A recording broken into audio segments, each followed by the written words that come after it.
Hey guys, what's going on? It's Mike Sinisi. As some of you have seen, I've been trying to print this skull that comes from a CT scan that I had done a few years ago. And this is actually a project I've been working on for a number of years. I had a car accident back in 2010, and they did some precautionary CT scans from that, and I decided a while later that I wanted to look at the data that they had, and requested that they send me the CT scan data. They sent me a DVD, and then I found this software quite some time after that called Osirix, which you can download and play with. OSIRIX.com is the name of the software. It allows you to examine with, as far as I understand, full medical visibility, any type of medical imagery, CT scans, MRIs, etc. I would love to find out if ultrasound would be something that you could look at in there as well. So I put this, I put the data, the DICOM data from these CT scans that I had taken into this Osirix software, and started playing around with 3D visualizations of my body. I mean, it's wild. It's wild to look at your body in 3D, to be able to zoom in and out, and rotate around and inside. And from the data that I had various shots of my skull data. Also had some torso data as well. And one of the interesting things with CT scans is that I had pretty clear bone imagery, but I could also toggle on and off the soft tissue data, which for this one was skin. So I could put an overlay of skin onto the skull images that I had and onto the torso images, and it's pretty freaky. So as I was playing around with these CT scans, let me flip this around because this is, there we go. Okay, so as I was playing around with these CT scans, one of the things that I noticed in the Osirix software was the option to export to STL, which, as you guys probably know, is the format that 3D printers use to process the design data, digital designs, into G code, which then the 3D printer runs from. So that's exciting. You know, you can download this freeware software and then export your own medical images into an STL format, which you can then import into a slicer software setup, and then shoot that over to your 3D printer. Now here's the complicated part that I discovered as well, is that the STLs that your medical images generate are by no means manifold or watertight, depending on what, you know, the same term there, meaning that there are lines that come along and they end and they don't form off into actual 3D structures. And so when I first started playing with this a couple years back, I was struggling to get the get the software and the hardware to process the data and then export that, you know, to the 3D printer and have it actually perform anything. So I tabled this for a while. Actually, I did send it to I sent this to an engineering firm which was able to process the STL and do some pretty heavy lifting, and then send this through on an SLS powder-based printer, and created a pretty good print of this skull. But everything that I'd ever tried to do on a normal desktop printer gave me some errors or clogs. So I tabled this for a little bit, and then just recently came back to it and decided I wanted to find out if the software that I was playing with now was capable enough to process the files that I had, and put this through on Cura, which is the slicer software that a lot of the open source printers are using nowadays, including the Ultimaker, and was able to actually do some of the repairs on the STL file that were able to close up those non-watertight segments, and also generate the support structure that would be needed to make a print. Oh, and one other thing I wanted to mention: the file that I had, the STL file, a normal STL file might be 100 kilobytes large, but the one that that this Osiris software put out for this image that I had was 250 megabytes. So we're talking pretty beefy STL, which has a ton of data inside of it. Turns out that our bodies are pretty complex. There's a lot of structures in there, and so that was part of the problem, getting something that could process that much data and figure out what to do with it. So I sent this through on Cura, and I put it onto the Ultimaker 2 Plus that we have in the office. And then this, which we have this set up over here. And then it's a little dark, sorry about that. And then this came through. It was a 17-hour print, and this morning I came in after it finished up and found that we have a finished print of my skull, which is largely encapsulated in support structure still. What you're seeing up here in the front, it's is the support structure of some of the artifacts that were showing up of the oxygen mask that I had over my face as these CT scans were being taken. Over here there were some hoses that were coming down on the sides, but the majority of it, the bulk of it, is just the structuring that the printer needs to put into this to have something to build the actual print from. So now, the fun part. Let's rip this apart and let's see what's on the inside. I have a little bit of a bad feeling that I'll probably break little pieces. This is a pretty small print, and I do know for sure that up in the front here there's some broken bones because I broke my nose in this car accident. I'll probably lose some of those spots, but if that's what happens, that's what happens. I'll print another one now that I know that I can and the machine is capable of it. So let me find some pliers.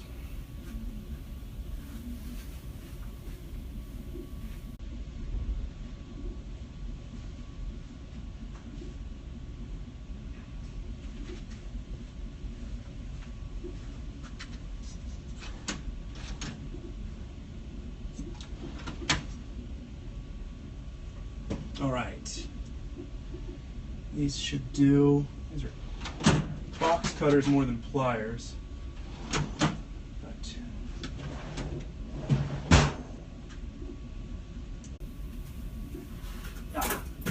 and these spatulas, strippers, grips, pliers. Perfect. Okay, 1 second. Okay, I've got myself a variety of tools here. Alright, so let's get started. First things first, let's pull this off here on the bottom. Pull this up a little bit. This is the brim that goes on and around the edges here. And a lot of times, I kind of have a frustrating relationship with support structure. Different software and different machines print support structure on 3D prints different ways. Some of them can really encapsulate the entire print in almost impossible to remove plastic support structure. But this is not that bad. This actually, I like this sort of accordion setup that comes here, and it's thin enough that you can really get in between it and squeeze most of this off. just by pinching it together.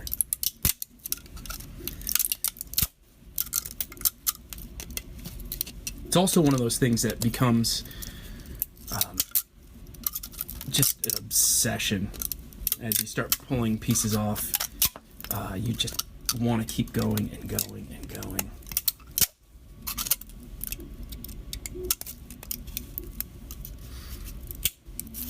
And looking for more support structure to remove that you may not have noticed yet, because depending on your model, it can be quite a few different places.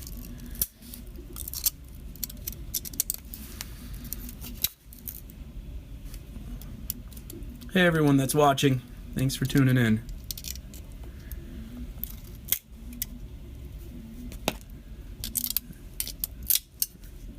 And so for those of you guys who missed the start, this is a skull that I printed from some data that I extracted from a CT scan of my own skull that was taken a few years ago.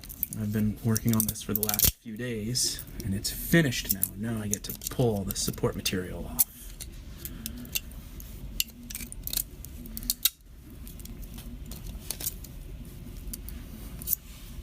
Rotate this way. Oh, and for those of you guys, I'm here at work, and this just happens to be hiding in the background, those of you guys who are 3D printing fans or CNC fans, digital fabrication fans, make sure to check out the new issue of Make Magazine. It's on newsstands now. That's true. Actually, the printer that we have, I could probably get a life-size print of my skull on that. We've got a pretty good sized bed on the Ultimaker, also the Taz 5 that we have in the office. Could probably pull it off, a life-size skull print. I wanted to do the small size first just to see if it would complete. This alone took 17 hours. So I can only imagine doing a full-size human skull would probably take, oh god, a couple days is my guess.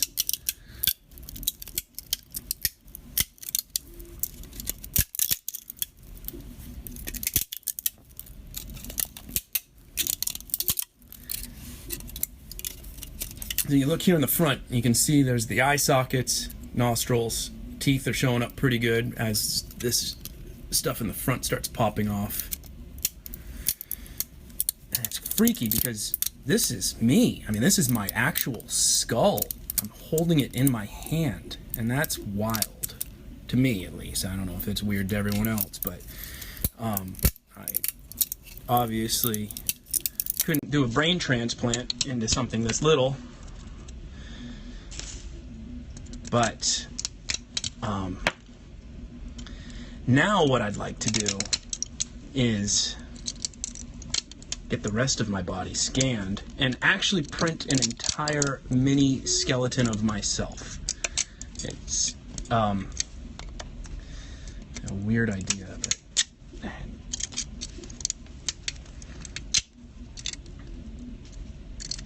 I am actually really impressed at how much detail comes through with this.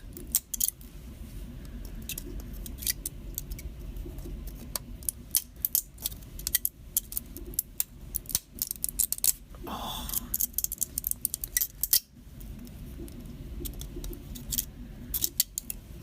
This is satisfying. I will agree with you.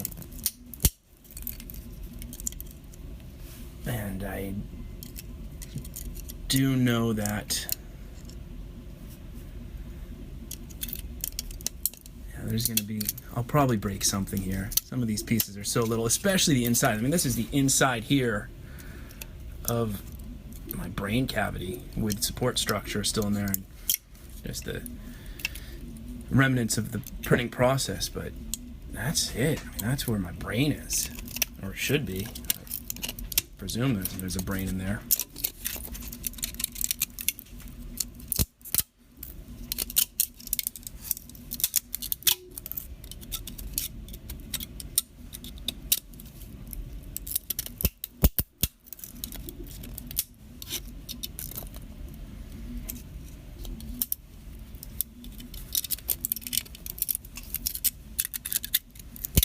So just so you guys know, if you've ever had any medical imaging done, scans, CT scans, MRIs, X-rays, etc., it's your data. You own it. So you can call the hospital or the imaging offices and you can tell them, I'd like a copy of my scans, and they will send it to you. And if you want to play around with this, there are other software packages out there that allow you to examine your medical scan data. Osiris is the one that I found. It's the only one I've used, and I'm pretty pleased with it. Okay, coming together, or coming apart. Coming together, coming apart. Oh, I had the CT scan done. I was in a car accident. This was in 2010. I was actually, it's a silly story, but I was driving home. I lived in LA at the time, and I was helping out on a TV shoot that was happening out on this sort of quiet, lonely highway on the way in between Valencia and Ventura, California. I think it's, I forget the freeway number. But the TV show was a show that you guys may have seen called 1,000 Ways to Die. And the episode was about the supposed story about some people that had built a pumpkin cannon, like the pumpkin chunkin cannons that you get to watch every Thanksgiving, except not this year. And they were shooting it out into their pumpkin farm, and supposedly, and unknowing to them, hit someone that was stealing pumpkins from their pumpkin patch, and killed the guy. And that's one of the 1,000 ways to die. So anyways, I was out there filming this episode, and then on the drive home was long, dark road, and everyone talks about that road as an exceptionally dangerous road. Had a car accident, collided with a truck carrying peppers. And that is what knocked me out and put me in the hospital. Broke some bones, and they did CT scans. Not a ton of fun, but I don't know if it's a consolation prize, as that I now have my own teeny tiny skull of myself because of that. But I think that there's probably easier and more enjoyable ways to get a CT scan taken.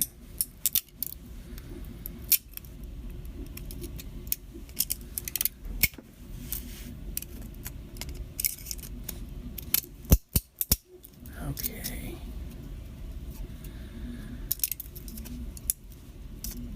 Let's see here. This is pretty satisfying.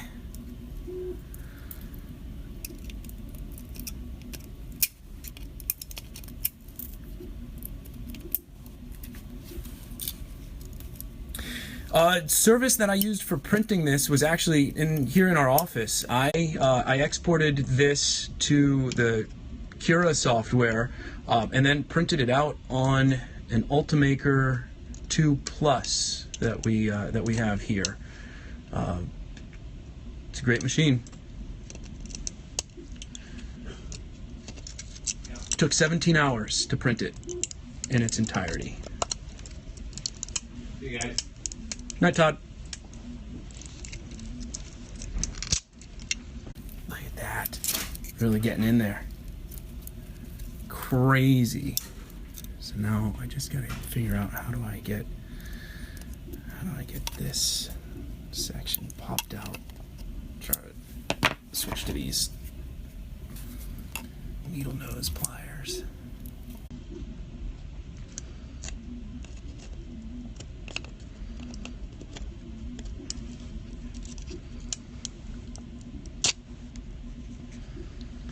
Yeah, I'm surprised. I'm impressed actually at how well it printed.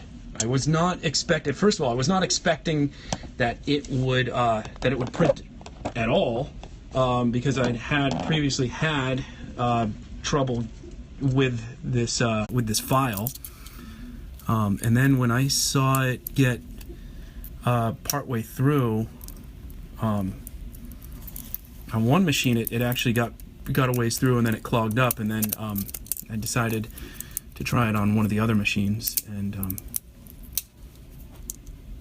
it worked. Oh, okay, so I think I just pulled a tiny piece off right here, but that's okay. I'm not gonna worry about that right now.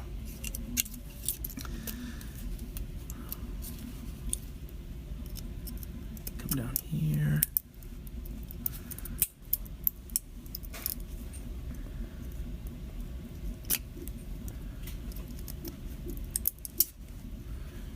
Sorry if I miss any questions that you guys pop on here. I'm watching this extraction pretty closely, and like I said, it becomes almost a bit of an obsession. So yeah, if I missed your question, just feel free to pop it back on, and I'll try to not miss it again, and I will try to answer it.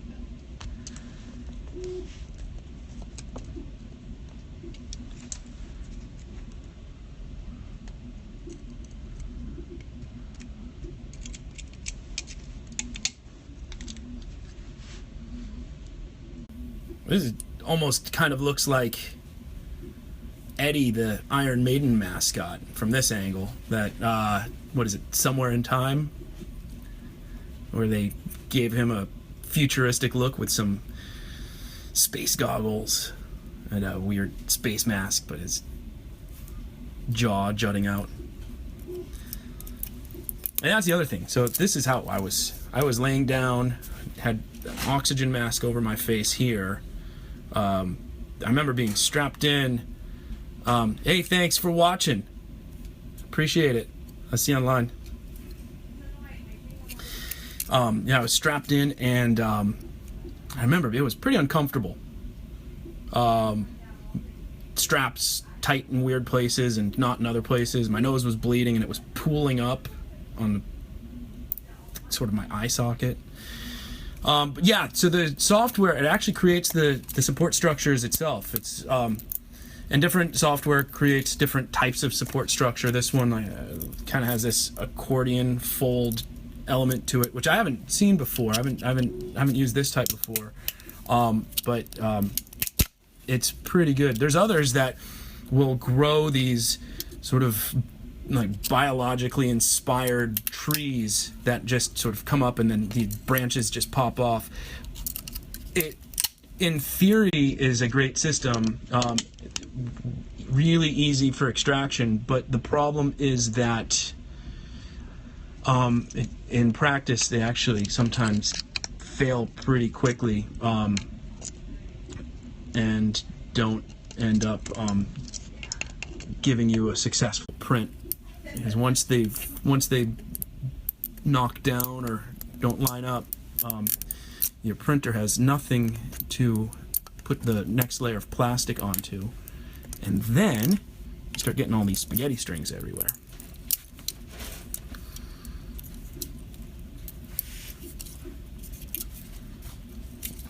And inside here, this will be interesting. This will be a little tricky to get to, but you can see the outline of the top of my spinal column, which is also just pretty mind-blowing to me. I mean, all of this is.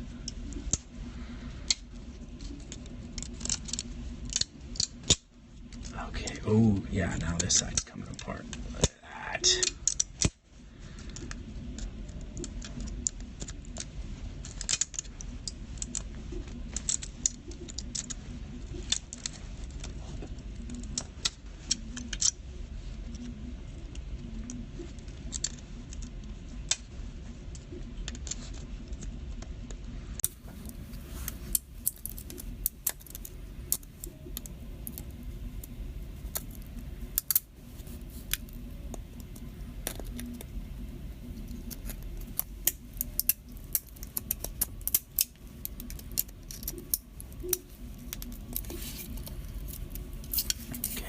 side's here.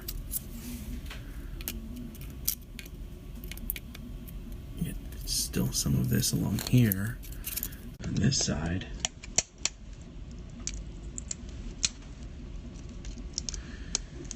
And it's such a complicated print that I am sure that there's sections where I will assume that something is going to be support structure and it might not be, which will hopefully not be too disastrous.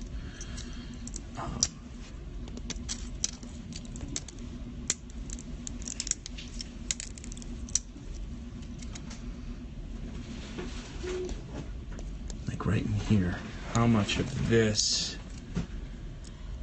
is support? I don't know.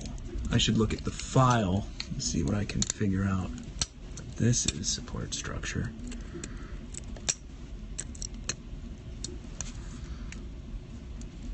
Right here along the jaw, top part of the jaw.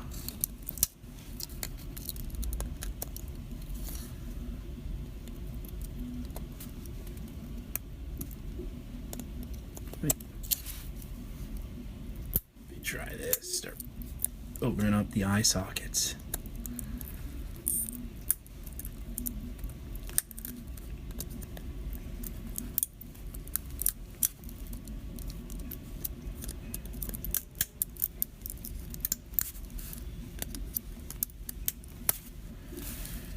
Ah, the orbits. Thank you. I am not a medical professional by any means. So what is the difference between the orbit and an eye socket?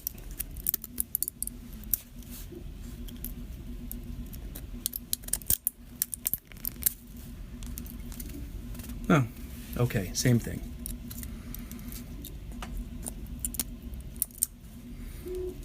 Hello.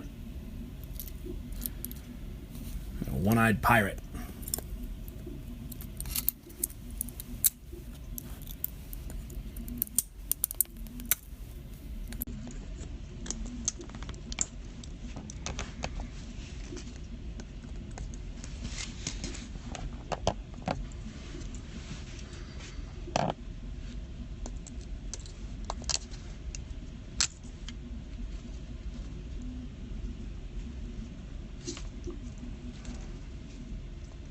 Okay, so up here, as I go into the orbits here,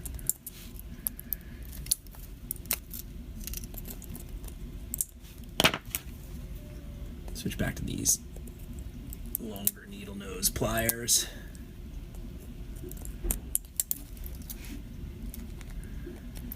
Yow. Okay, so this is gonna have to come out somehow. This right here. This comes out. Yeah, like that.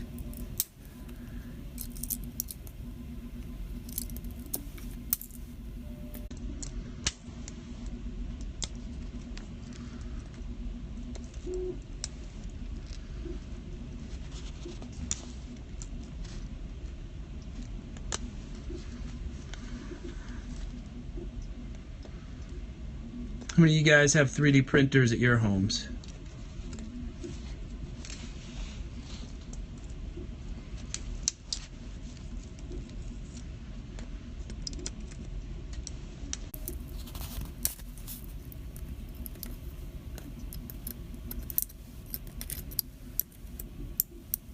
Or maybe I should say, how many of you guys would like a 3D printer at your home? I don't have one at my house. I just use the one here at work. But I do find it quite enjoyable.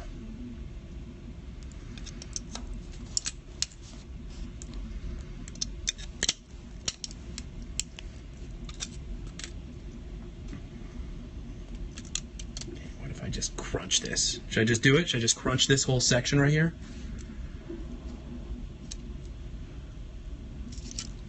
Switch to these pliers. Go back to the big ones. Okay, let's do it. Let's just crunch this whole section.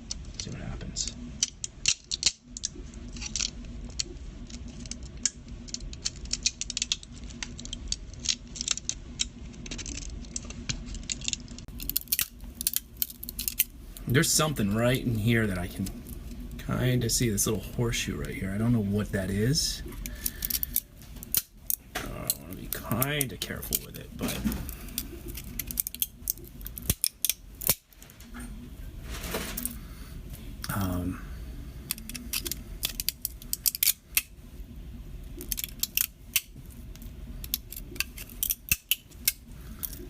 yeah, I like skulls too. They're pretty cool.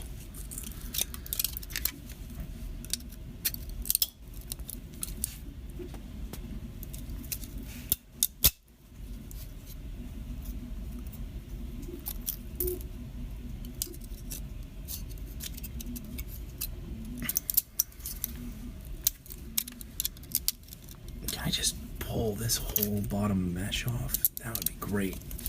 Give me so much more visibility into the insides here. Let's try that. Let's see if I can.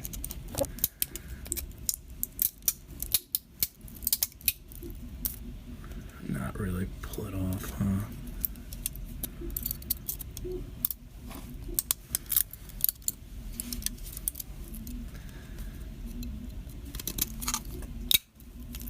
Okay.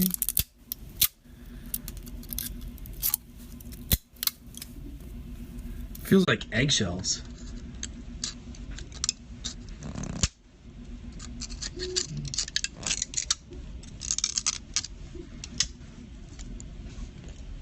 Reasonable success, though. Yeah. I'm doing a Periscope. You want to say hi? Hello. Hello. How's everyone doing? Your nose isn't out yet. No. Getting there. How's it look? Looking good so far. It's blown out on the screen there. Yeah. Let me put some try to shade it from the light somehow. Yeah. Anyways, we can try to. There we go. Try to match up the size there. It's about this. That's the same guy. About right. Right about there. Yeah. You can tell. Yeah. All right. It's coming. Got a one-eyed pirate look right now. Yeah. Slowly but surely. From this angle, I feel like it's kind of got like a Iron Maiden's Eddie kind of a look. Yeah. But Metal eye patch kind of thing. yeah, exactly.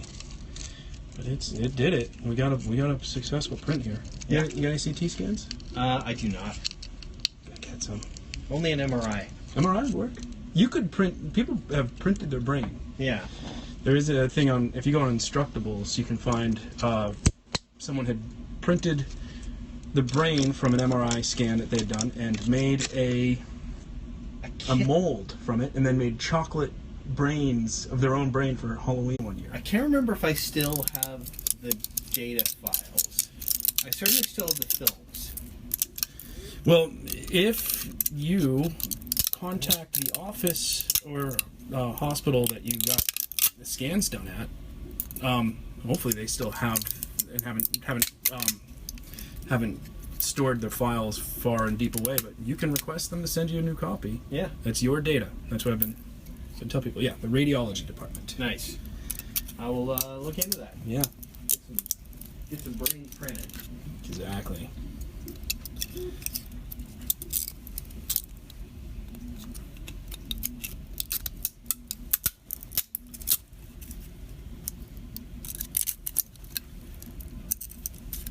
Okay. How are you going to do this? Where are you going to go from here?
Oh, look at that jaw coming out there. What is it? That's the mandible. Okay, so what's the difference between jaw and mandible then? Is this down here? That's called jaw. This is called the mandible. Oh, it's the same. Are you a doctor?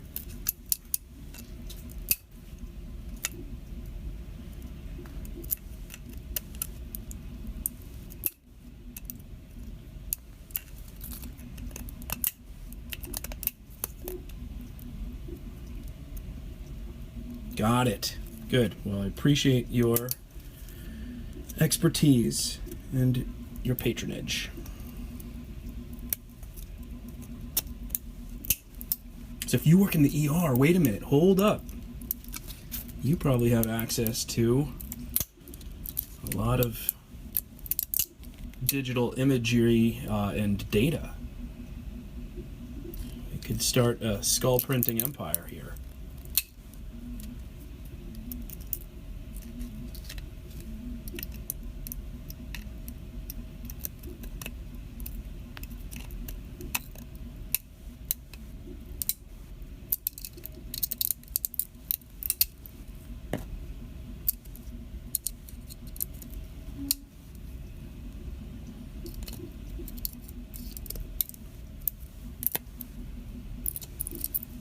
That's very cool.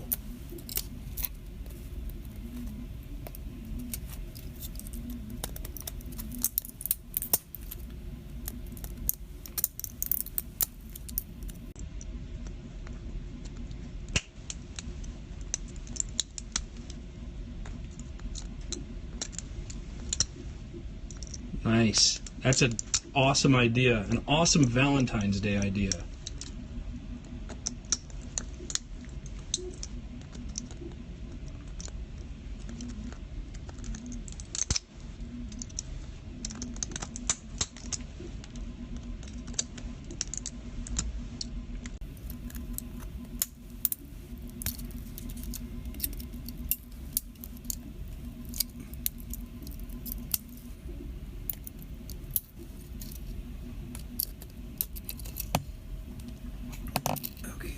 Now, here's my question.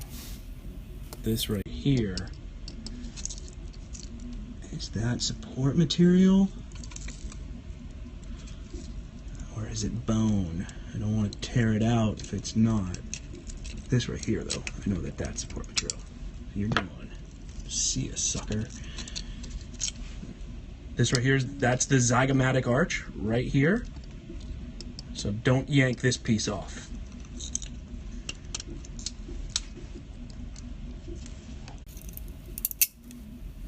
Okay, thank you. Will do. You know, the other thing that was really, really interesting, as I watched this print over a period of 17 hours, and you can see this in the CT data, as it prints layer by layer from the bottom up in the way that this one was done. You actually get a momentary peek inside of your actual bones. That's real data from that's scanned. You can see the interior structures, and then the next layer of filament that extrudes covers that up. So just for brief moments, I could see what the inside of my jawbone or mandible looks like, and I could see what the inside of my teeth looked like. You know, there's not much at this scale. There's not much that I can really glean from that. But just to be able to do it takes this whole concept. I mean, this is already bizarre enough. This is an actual reproduction of my skull. I know what my skull looks like. I can hold it in my hand, but then to be able to see inside of my skull is even crazier. So I think the next time I do this, what I may try to do is to break this maybe into 4 or 5 pieces and have each printed, and then I can just stack them up, and I can pull them apart and show what the cross section of the of that part actually looks like.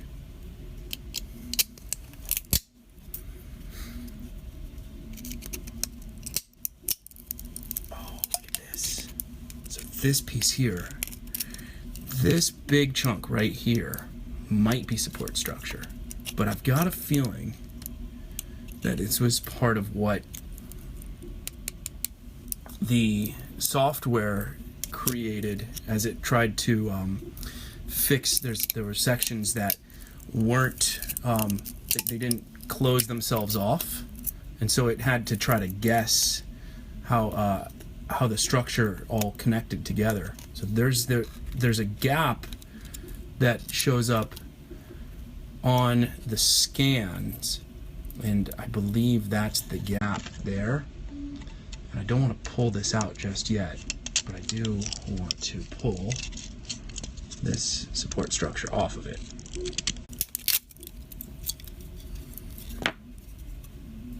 That's a pretty good pull right there. You can see now more of the inside of this brain cavity here. Brain cavity. What's a medical term for that?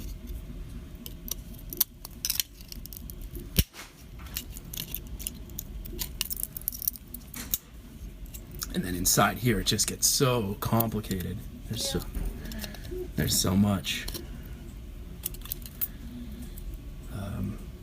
There's so much interesting material, the way that the bones are all laid out. And that's an area that, as I start extracting the support material from there, I'm definitely going to lose some pieces. And like I said, right here, that little section right here is broken bone from where I broke my nose, where I went like this and smashed my face right into the steering wheel, busted the nose up. And so it's splayed out pretty good.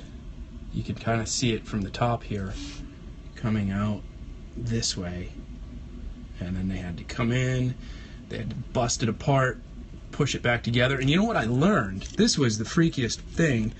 I figured at this point that reconstructive surgery, and that was the worst part of the whole thing. I had to get my nose rebuilt, which, when in the moment, it really stunk. But the reality is, I got crazy lucky, because car accidents, they can be a lot worse than a broken nose.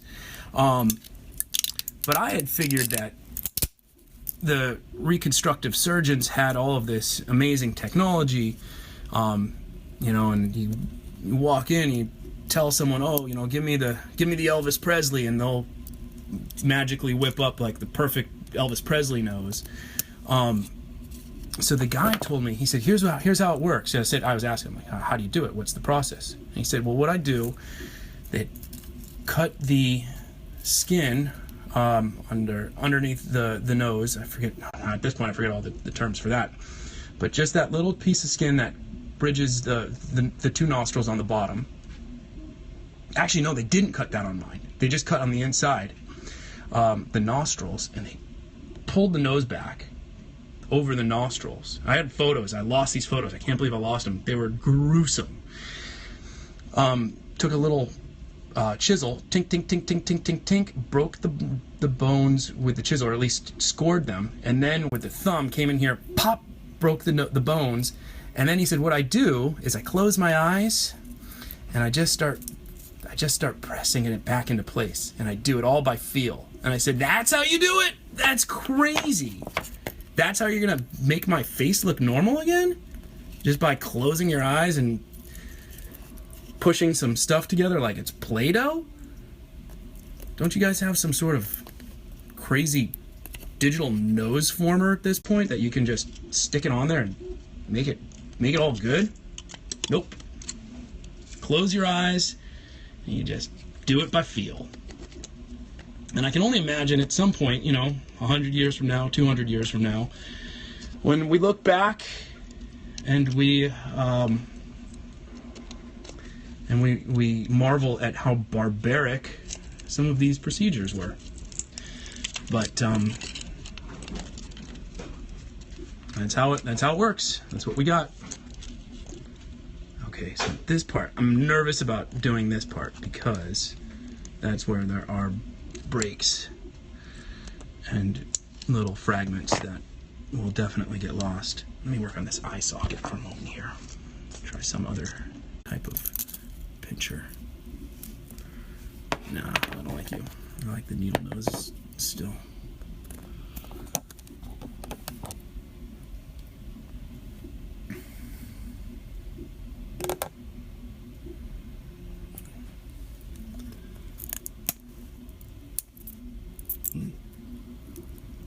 For those of you guys who are still watching this, thank you. Hopefully it's captivating. It's definitely satisfying. And if you have any questions, feel free to pop them in and I'll answer them.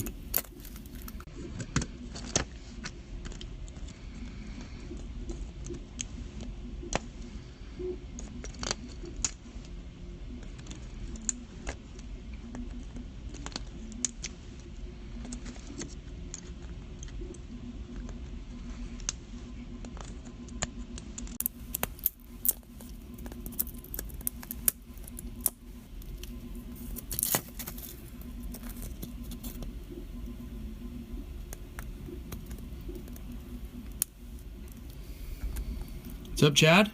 How are you?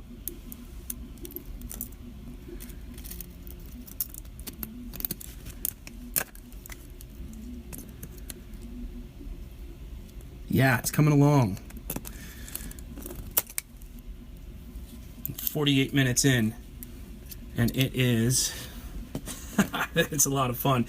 It's one of those things where I could probably spend the next 4 hours just picking away at this thing and still have more that I would be looking for. But here's where we're at. Support structure here.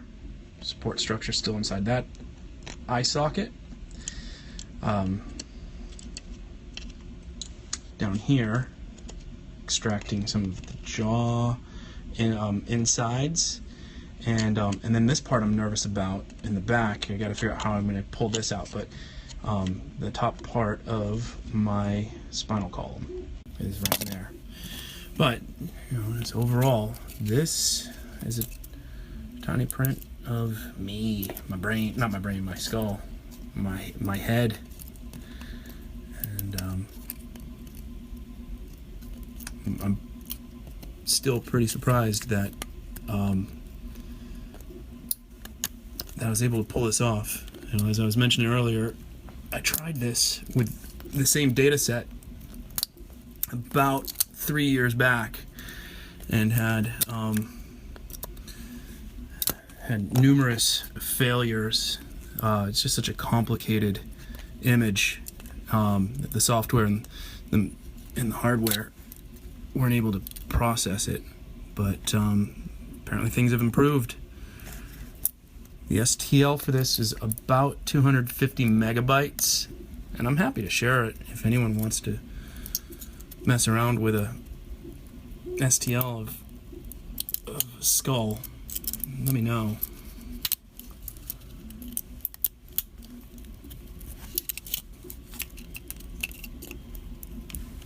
Just don't clone me.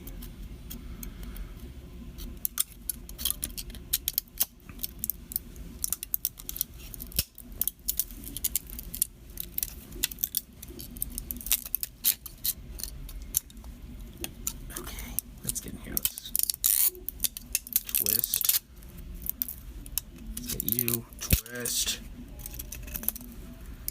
You're out of here. Yes, it's working.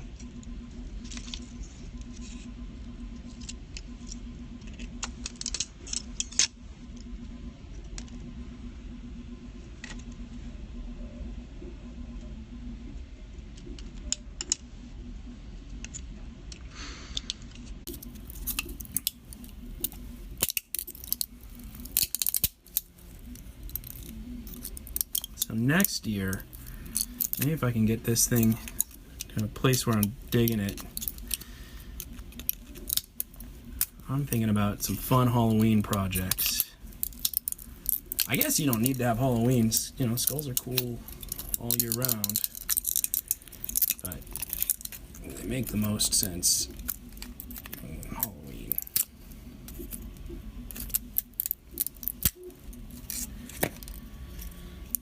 Okay, where are we at? Let's chip away you.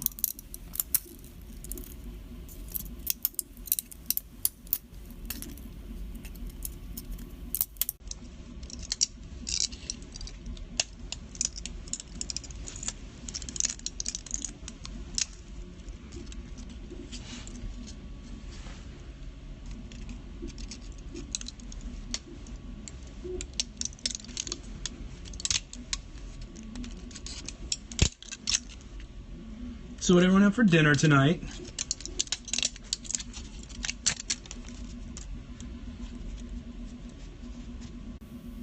See, like this little piece right here. I don't know. This could be a part of the scan, or it could just be a remnant of the printing process. I don't know. But there's nothing I can do with it. There's no way I could figure it out and identify it. So I'm going to set it aside. I'm going to keep on moving. Anyways, back to dinner. What'd you guys eat for dinner tonight? I'm getting hungry.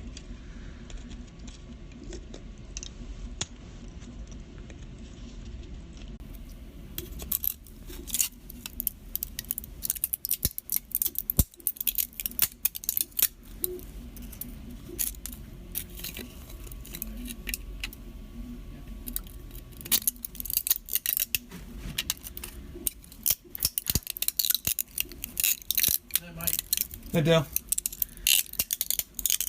Have a safe trip.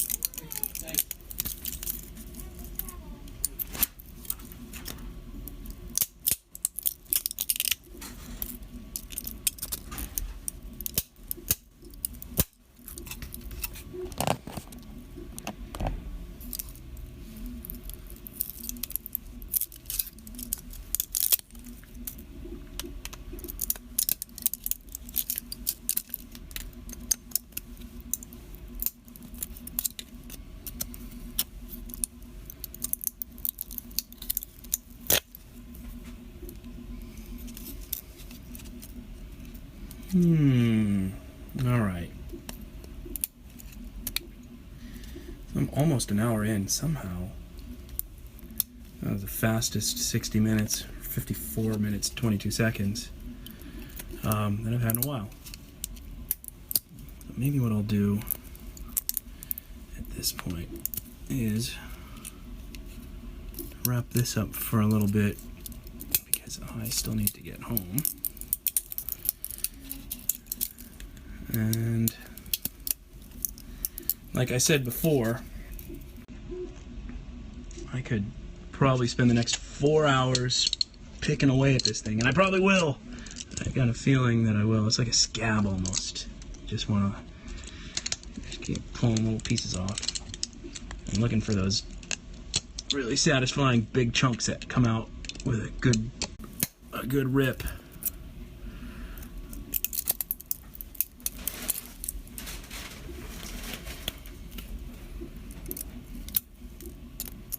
Just a few more, though. Just a few more before I officially sign off.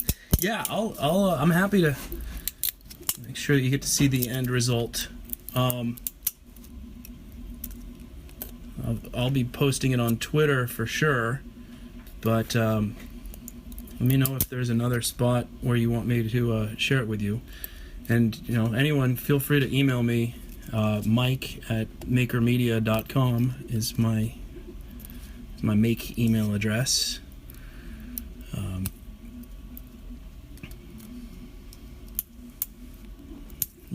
Make. And yeah, if you want to see for certain how things end up, ping me there, and I will email an update. I try to pop back in here at some point and do more streaming of this. What a bizarre stream. Just a dude pulling plastic apart. But I appreciate that you guys are watching. Still wondering what everyone had for dinner, though.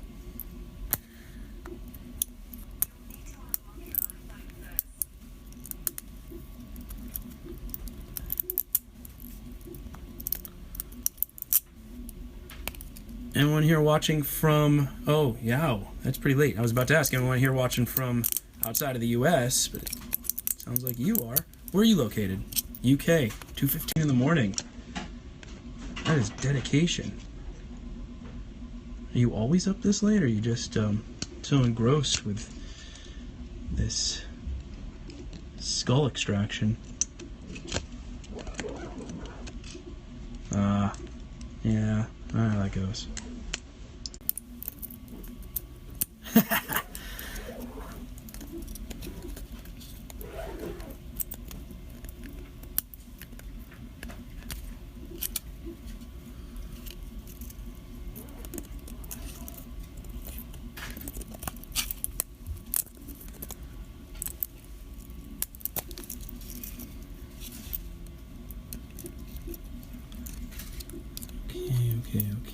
Okay. All right, let's take assessment again. So we've got the orbits starting to show up pretty good here. I'm not sure about this piece right here. Yeah, I know. I'm nervous about, to be honest, the septum's the one that's making me the most nervous, because there is some pretty thin material in there. And like I mentioned, I know for sure that this right here is broken bone that will probably break out. It's not held in by much, but what I'm watching, what I'm realizing that I'm doing is I'm trying to pull everything off around that, and then I can get in there and just work on that. But let me just try to yank this piece out, and then I'll see what. All right, how do we want to do this? Let me give this a pinch, just a light pinch.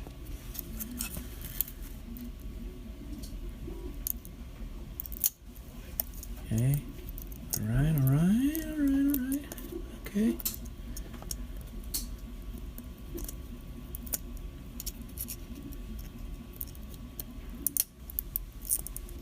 Okay.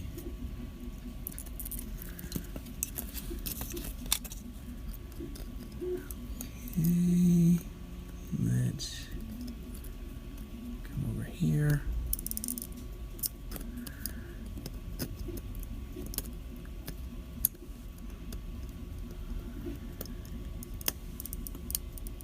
Oh, I'm so nervous.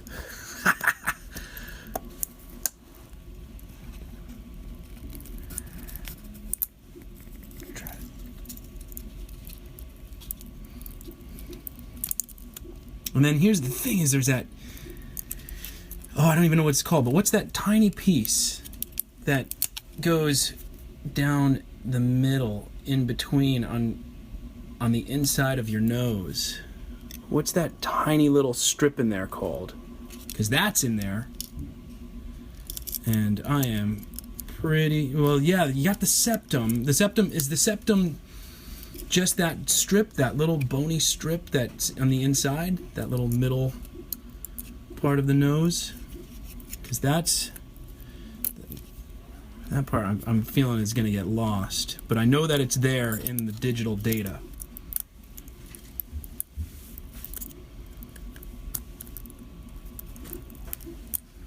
Okay. It's coming. It's coming.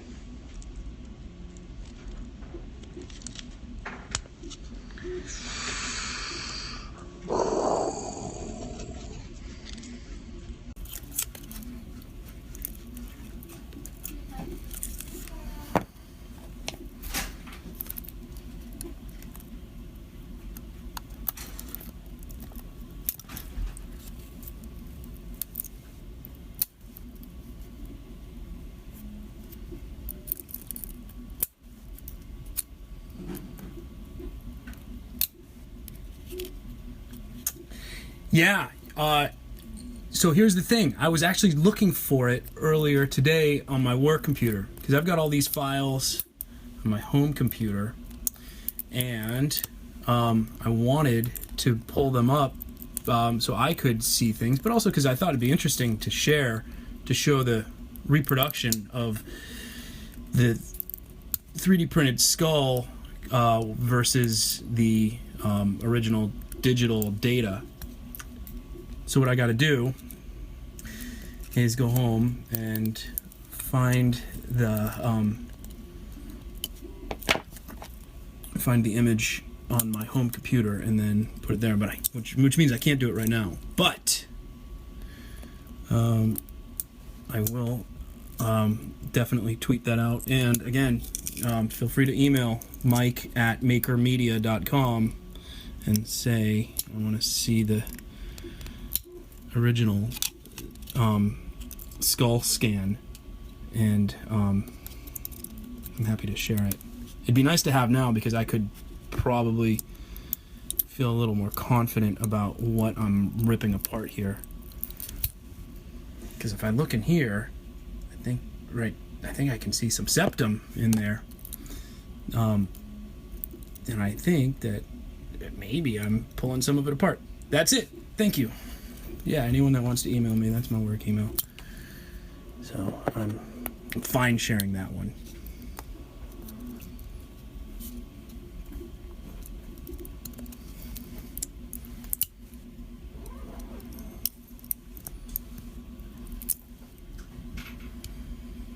Okay.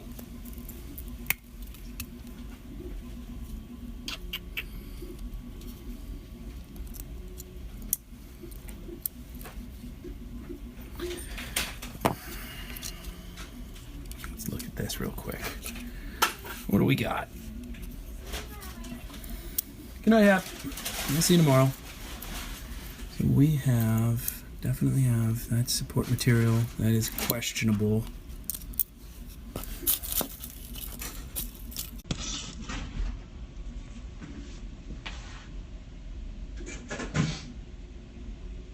Getting some new tools. Dental tools. What do we got here? Precision tweezers.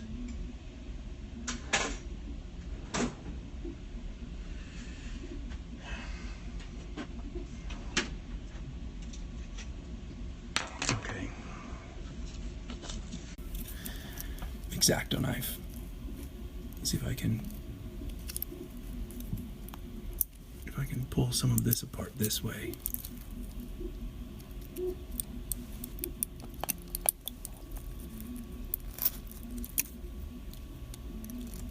You know, I think I could pull up the STL. I can just share the STL. I don't have to show the actual. If you want to see, I'll run and grab my laptop. Let me see if I can pull up the STL. I should have that right here because I printed it from that. You want to see this?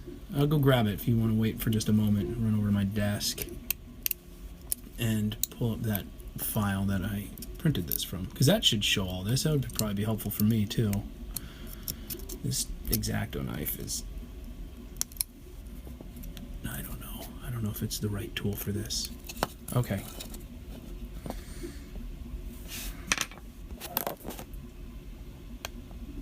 Be right back. Hang tight. If anyone pops in, keep them here.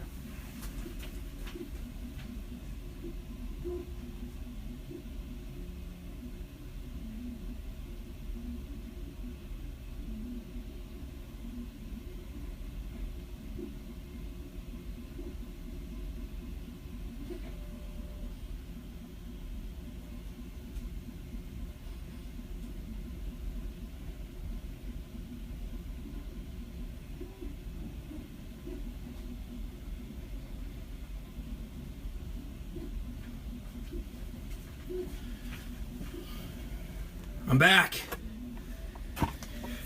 Okay.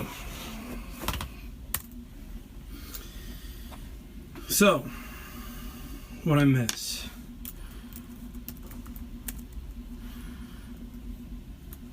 Let's see here. we are going to... Now, like I said, this is a crazy file. This is about 250 megabyte STL, which is quite an STL for those of you guys who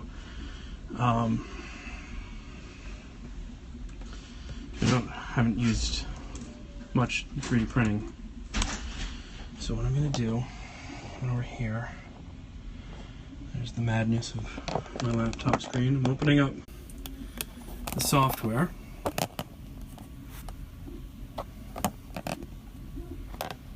Okay. Now, let me drag this file in here, and it will probably take a minute or two to pop up, because it's a big file. There goes the pinwheel. While this is happening, that's what I'm gonna do. I'm gonna keep poking away at this. Ah, there it is. Okay. So this is, and how do I rotate this? Oh no, that's not the one I want. Just come here. Can you see that all right? That's the file that was generated from the CT scan that I then exported and turned into this. This is useful. This is helpful.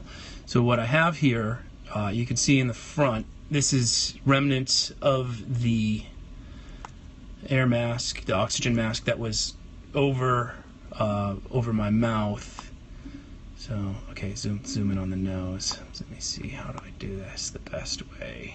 Let's kind of go like this. Zoom, zoom, zoom. Oh, you know, not a ton of septum in there, just a little bit of data that's showing. Yeah. Oh yeah. No, this is down here is what I was thinking about as well. That little ridge, but it helps. Yeah. There's no way that I'm gonna be able to do this clean. I'm gonna lose a lot. And if you see in here, there's so much. Some of it's just the way that I think that our skull is formed, but also some of it's the way that the scan is performed. There's a lot of material that just appears to be floating. Look inside the eye socket here, right in here, and look at all, you know, this whole pathway is made of just tiny little pieces, and that's part of what makes this such a crazy huge file that's so hard to print, because the software looks at that and goes, oh, what are we going to do? And then it goes bonkers and it tries to process all of it, and then the printer jams. But anyways, yeah, that was a good idea. Okay, now, okay, that changes everything. Now, time to get wicked. Keep yanking material off of this thing. Oh, okay, and so I was watching the screen. I missed a little bit of the phone screen here, so I'm not sure if there was some messages in there that I missed. If so, please repeat yourself.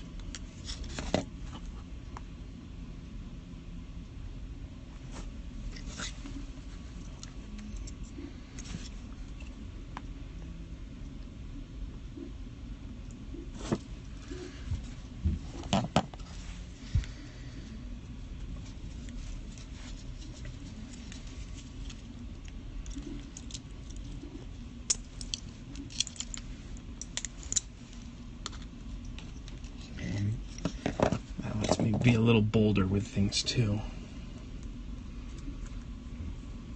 What I'm gonna do,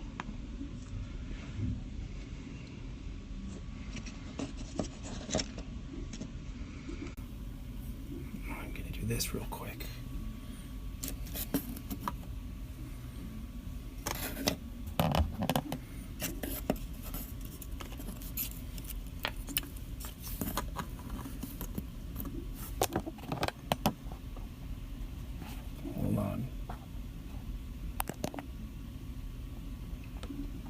Okay. Now, how do I do this? Let me see. If this disconnects, I apologize.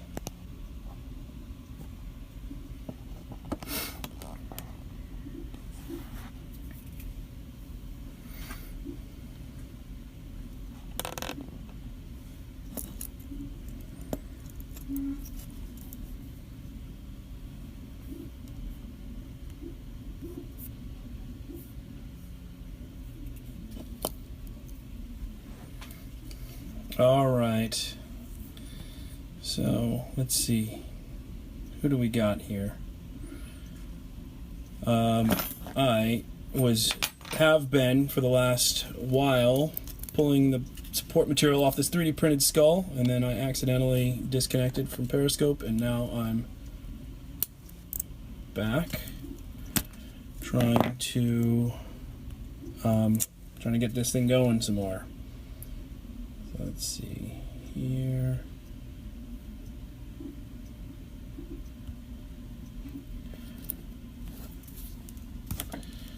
Hey everybody, how's it going? So this is a skull that I just 3D printed. It is my own skull. I made this using CT scan data, and I CT scan data of myself from my own head, and so I finally successfully printed this out, and I'm amazed. This is me. This is my skull, and now I am pulling the support material off that is necessary for these desktop 3D printers to function, and I've got quite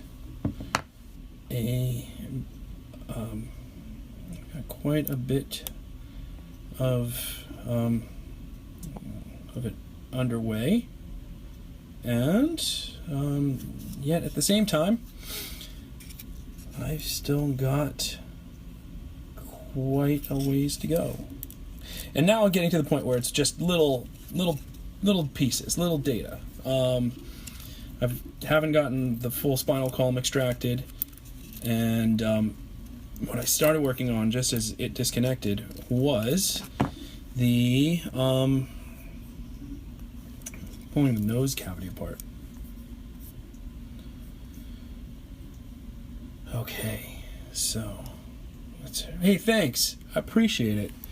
This is fun and crazy weird. It is definitely crazy weird.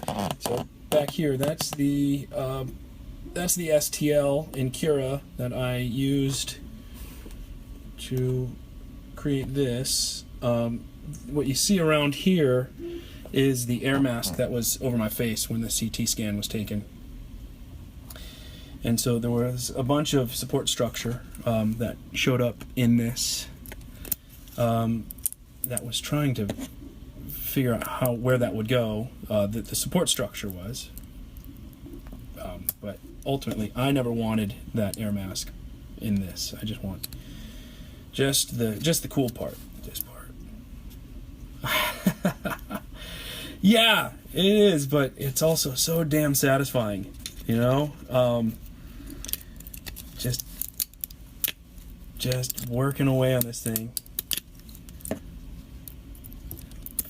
getting into places that I never ever expected I would have visibility into, like here or here. Like, that's the place where my brain goes. Look at that. Oh, I just got a good chunk. That's like when you're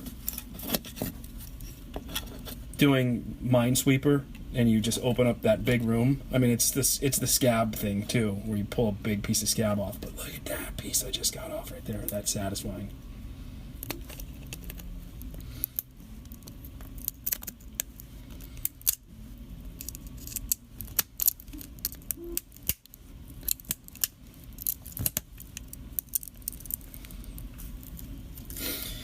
Final plans for this. Well, final plan in my mind is I'm going to put it in a jar and put it on my desk and make it look like a tiny person that I found.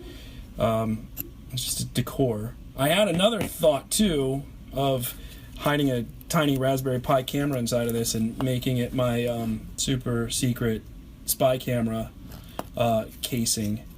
But then the other thing is I wanted to find out if the software and the hardware, if they were capable yet of handling this complex of a print, because I tried this about 3 years ago with the same data set and had just nothing but failure. And it was just kind of a shot in the dark to see where things were at, and guess what? Now it works, which is great. So now that I know that I can do it at this scale, I'm tempted, and will probably try this, to print a life-size 1-to-1 skull print of the same thing. Now the tough part is this alone took 17 hours, and that's a long time, and this is about, I don't know, what is this, about 2.5 inches tall? So, you know, size that up by a factor of 4, and I think that it's gonna be probably a couple days of printing to get something like that to come out, and with a lot more potential for points of failure at that size. Now, once I have that done, what would I do with a full-size one? I think, I don't know, maybe I'd put that in a jar too, like a head collector, shrunken head collector of my own skull. That's a good question. Not a bad idea. Also, perhaps if I printed this with the right material, and material makes a huge difference. This is PLA, but they do have some, I think PLAs now that are you're able to do a variation of like a lost wax casting. So I could potentially take this and I could create a metal casting of it, which is an interesting idea. That's a very interesting idea. And then I could do the door knocker. Yeah. And I suppose I could do it with, a generic print of a skull that I found online, but way cooler to be my own. So the other thing that I was saying earlier is that if anyone here has ever had medical imaging done, CAT scans, MRIs, X-rays, etc., that's your data. That's yours. You can call the radiology department of the hospital or the office where that scan was taken and say, I would like a copy of my my imaging data, and they will send it to you. And that's how I got the data that I used for this. People don't realize that all the time. I didn't, but I'm glad that I learned, because this is more than fun. It's super fun. Look at that. Look at it come together. Creepy. So the other thing I was starting to say before it got disconnected was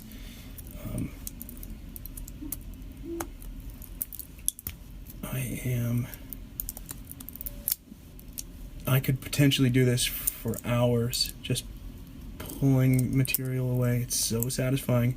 But at some point I have to start making my way home. It's late, and I haven't had dinner. Wait, bumped the camera.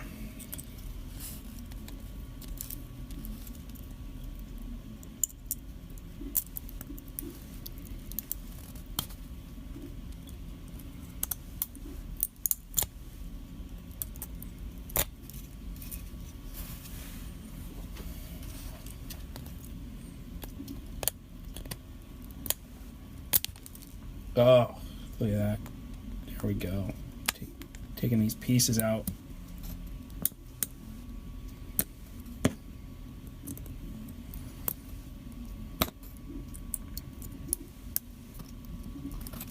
Some of the stuff's in there pretty good. The support material is pretty tough.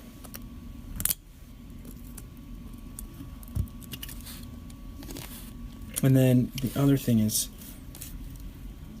broken bones here. So I have to be careful about how I work around that because it could very easily just pop right off. I'm not sure how well it's connected. It's a broken nose.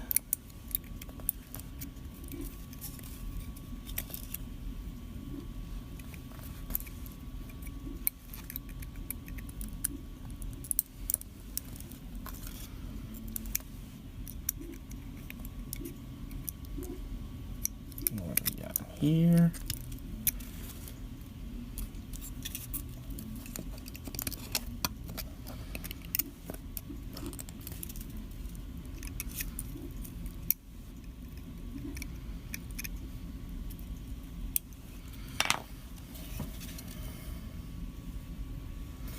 This stuff, my pile of eggshells, or just the stuff left in there.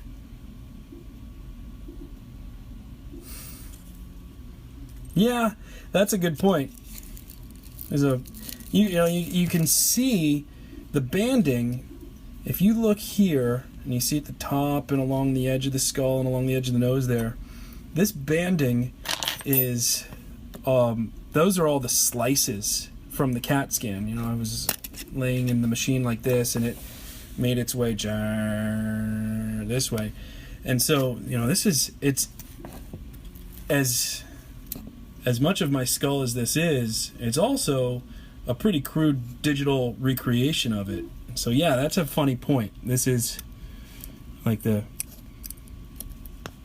failed cloning concept. Exactly. I haven't started watching Westworld, but as I've been taking some and posting some photos of this printing process, I've gotten a few Westworld references sent my way, so I think I need to start checking that show out.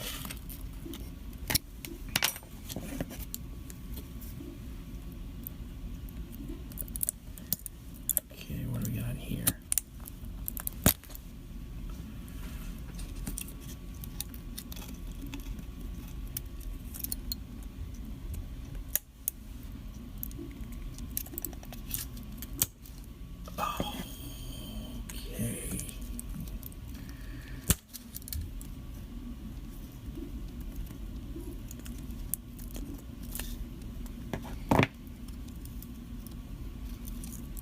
Hard to know. I might have just pulled some excess bone material out right there in the eye socket. This right here. It's such a complicated element. You know, this is not nothing simple about skulls. Nothing simple about human anatomy. So it's hard to know where the support material, where it all goes from being teeny tiny skull elements, bone elements, to being actual pieces of the body. And so I think that there's definitely spots that I've removed as I'm extracting things here, just out of ignorance more than anything else.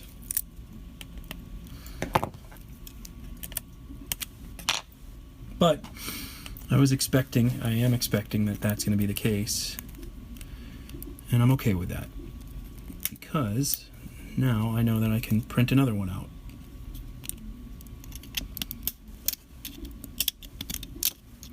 And the next one that I do, what I think, you know what, I'm going to get rid of this piece right here.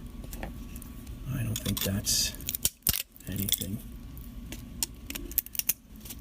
And look what's hiding behind it. Beautiful. Look at that. Look at that skull cavity.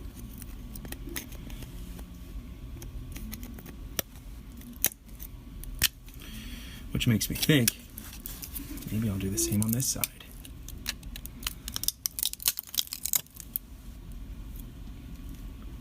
Look at that.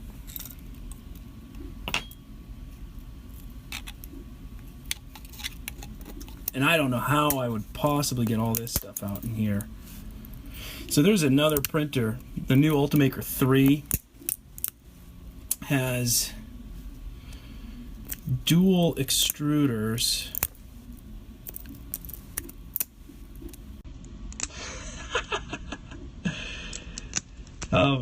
And you can use two materials simultaneously. So you could print something like this with a water-soluble support material, and then an actual PLA or an ABS for the bone matter, and get something from there where you just submerge the whole print into water and dissolve the support material away. And probably be a much cleaner extraction process. I mean, this is satisfying, but I'm 2 hours in at this point, and I'll definitely keep going as long as I can, because I can't stop myself. It's so satisfying. I just had some pretty good progress getting a bunch of chunks out from inside here, though, and that is neat. Look at that.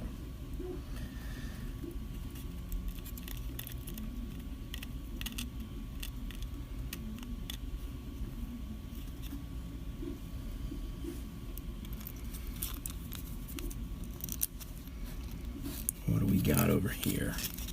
So this right here looks like I pulled too much material off on the side. It's okay. I'm not going to cry about it. Not on camera, at least. And then in here, trying to push some of this out.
Okay, good.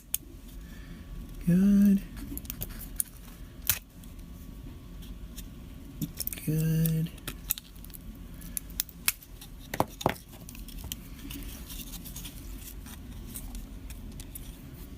This is the other part that's weird. I'm not sure how that generated, because that obviously is not, that's not biology. It's just a piece that's capping the top of the support structure and of the spinal column back there. I don't know why it's there. I don't know if I should yank it off.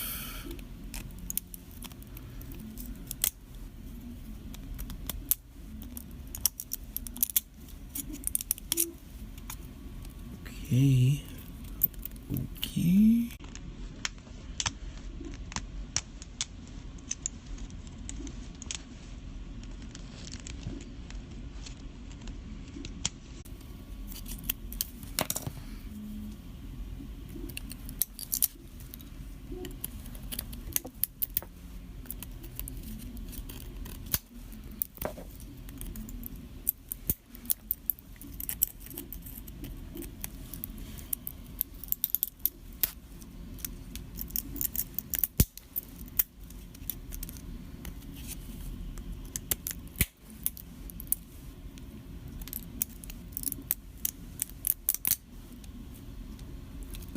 that. And here comes that spinal column. So weird.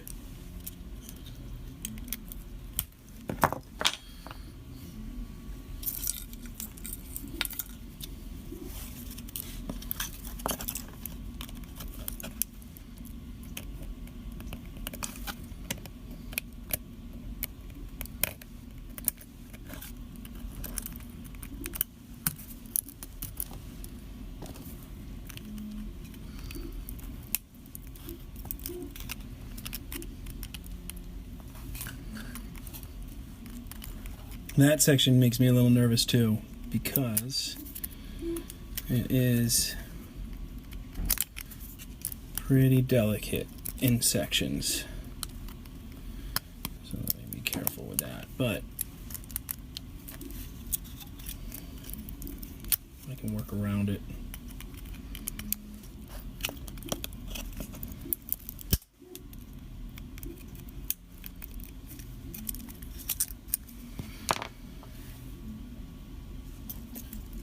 Still a lot of support material back there. And then on the inside, that's pretty funky. Okay, last bit before I wrap this up for now. Let me just scrape away a little bit here inside the nose.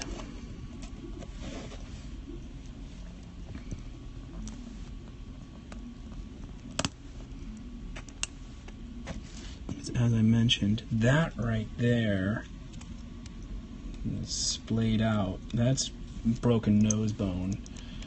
That's actually part of the skull file. The CT scan happened after I broke my nose in a car accident. They wanted to look inside, make sure there was nothing worse in there. And I don't think there was, but there are some times where I wonder if I would even know if there was. Maybe it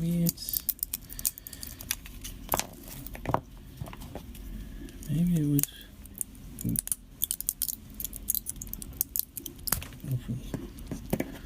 something that I would never know about. But I don't think that's the case.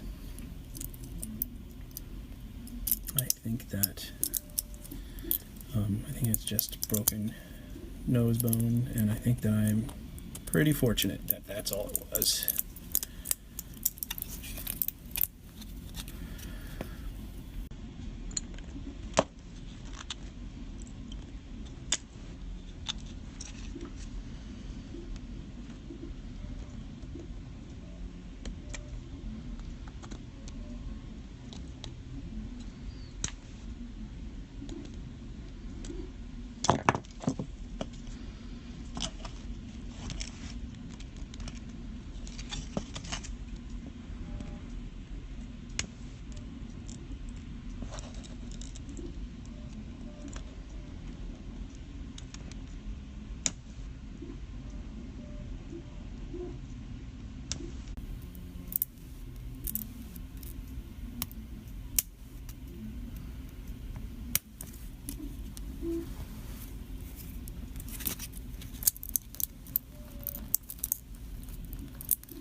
Oh, what's going to be the right way to do this?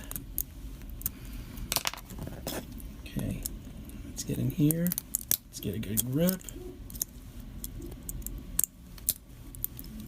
And yank.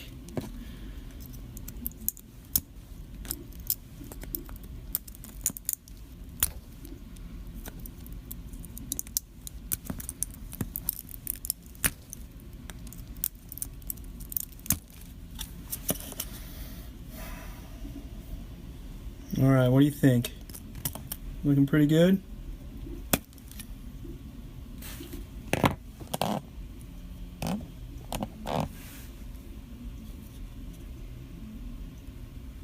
There's that one hole here. Let me scrape at this for a second.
Okay.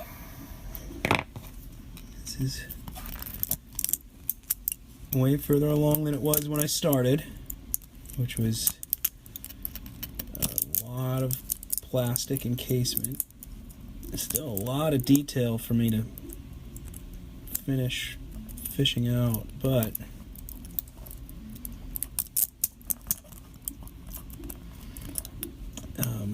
I think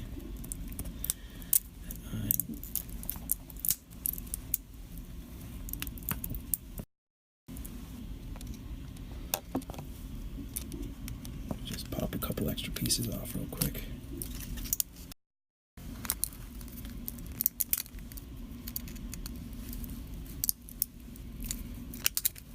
Ouch. I just poked myself.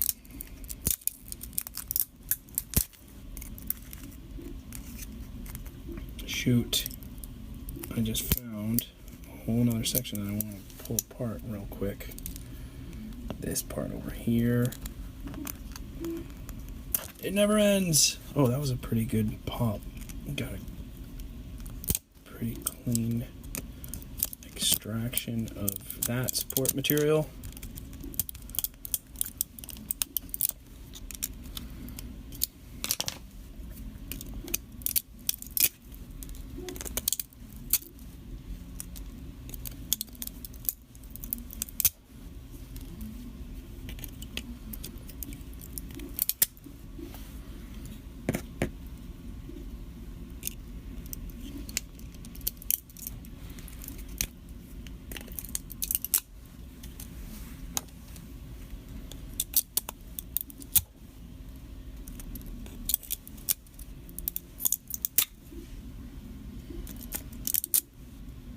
What I want to be careful about is that I don't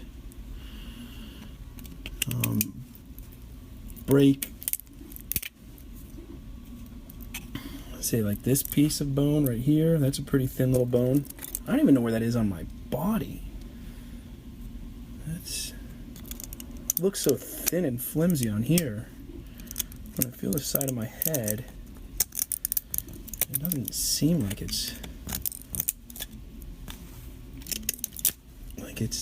that open, but I guess it is. It makes me not want to get punched in the side of the head by a boxer, or by anybody for that matter.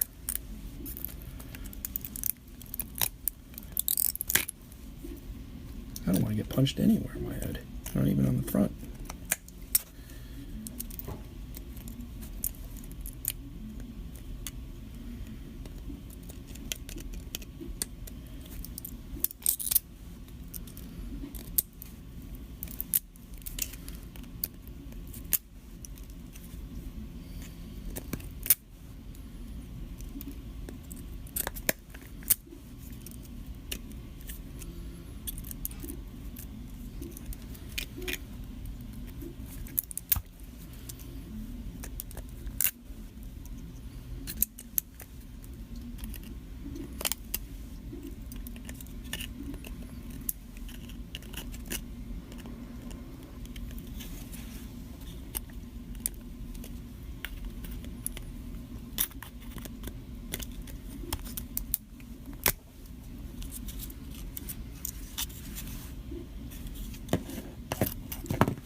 So this back here, is that where my wisdom teeth was?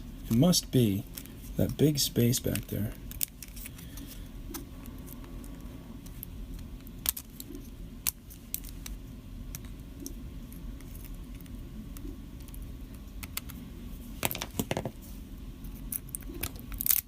Oh no! Ah!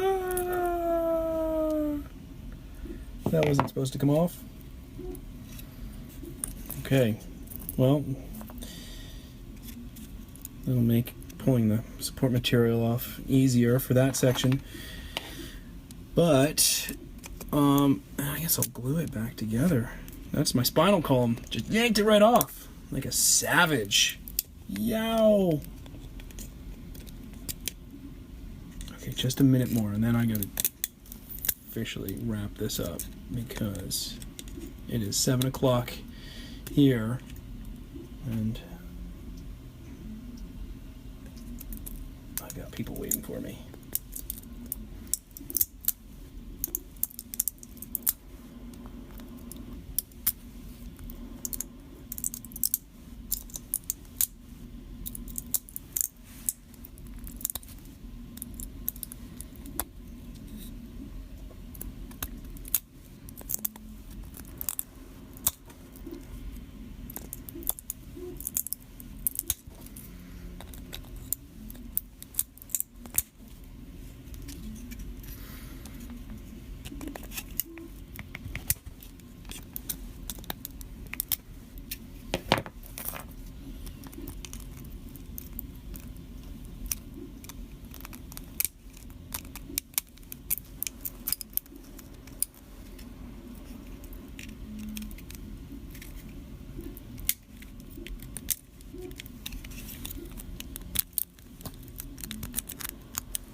Okay, gonna call it this a night. There's still some nose material hiding in there, some eye material hiding back here. We're talking about tiny little pieces, but it does make me think a bit more about that dual extruder machine and dissolving the support material off of this for the next run. I think that would be pretty cool, especially if it dissolves off as effectively as they advertise it to. Not just kind of loosely, because there's so much interior material. I just don't know how to get to it.